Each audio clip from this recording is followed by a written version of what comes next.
8 उधर से प्राप्त समाचार पत्रों की सूचना के अनुसार हिमाचल प्रदेश में माननीय उच्च न्यायालय के न्यायाधीश महोदय की तरफ से लगभग सभी 400 छात्र छात्राओं को इंदिरा गांधी मेडिकल कॉलेज की वर्ष 1995-96 की प्रवेश परीक्षा में बैठने की अनुमति फ़िलहाल प्रदान कर दी है।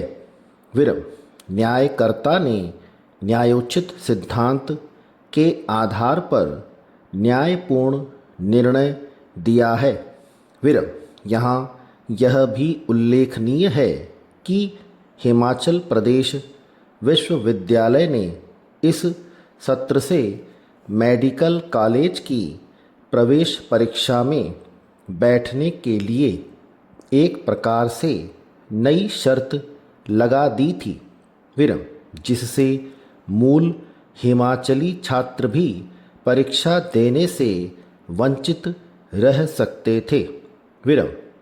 वहाँ ये भी ज्ञात रहे कि विश्वविद्यालय ने इस वर्ष से यह शर्त भी लगा दी थी कि जिन उम्मीदवारों ने हिमाचल प्रदेश स्कूल बोर्ड की 3 परीक्षाओं में से 2 परीक्षाएं उत्तीर्ण नहीं की हैं, उन्हें मेडिकल कॉलेज की प्रवेश परीक्षा के लिए पात्रता के योग्य नहीं समझा जा रहा था। इधर हमारे देश का हिमाचली या किसी सैनिक का कोई ठिकाना नहीं रहता है। न केवल किसी प्रदेश के सैनिक कहलाते बल्कि पूरे देश के सैनिक होते हैं। उन्हें देश की रक्षा करने के लिए सीमाओं पर तैनात किया जाता है। इसलिए इनके बच्चों की संख्या शिक्षा भारत में कहीं पर भी हो सकती है। फिर हिमाचल विश्वविद्यालय की यह शर्त कहाँ तक उचित और न्यायप्रिय हो सकती है। इसी कारण से छात्र छात्राओं की ओर से माननीय उच्च न्यायालय में विश्वविद्यालय की इस नई शर्त के खिलाफ चुनौती देने के लिए एक याचिका दायर की गई थी।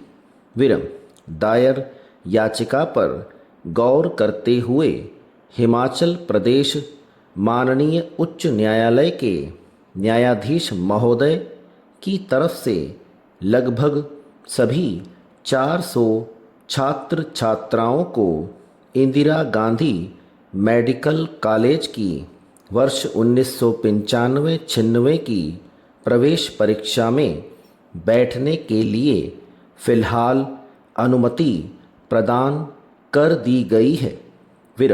न्यायकर्ता ने न्यायोचित सिद्धांत के आधार पर न्यायपूर्ण निर्णय दिया है।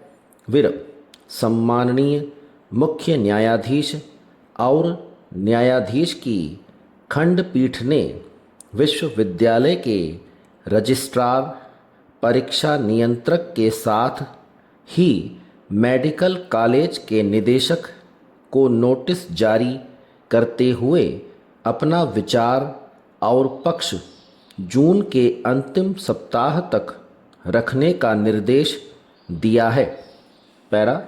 न्यायवान खंडपीठ ने विश्वविद्यालय प्रशासन को यह भी आदेश दिया है कि वह इन सब 400 उम्मीदवारों को प्रवेश परीक्षा में अस्थायी तौर पर बैठने की स्वीकृति देकर फिर योग्य और अयोग्य का निर्णय करे।